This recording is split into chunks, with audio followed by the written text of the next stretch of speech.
Hey guys, it's Mally of Vapor Honing Technologies. Welcome back to a new video. Today we will be having an ultimate showdown between water blasting and sandblasting. Right here I have a Honda N600 valve cover. As you can see, we have this side water blasted and this side has been sandblasted. We did use glass bead on both of them. As you can see, this side is a lot more matte and this side is a lot shinier and polished. Whether you're painting or prepping a surface, the goal is usually wanting it to look great and for it to last as long as possible.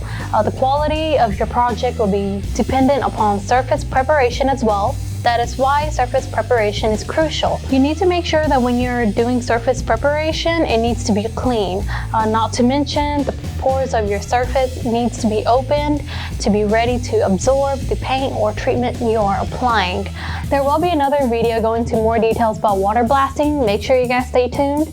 For any more questions, please give the sales team a call at 828-202-5563. My extension is 110. Also, make sure you guys like, click, and subscribe, and stay tuned for more videos.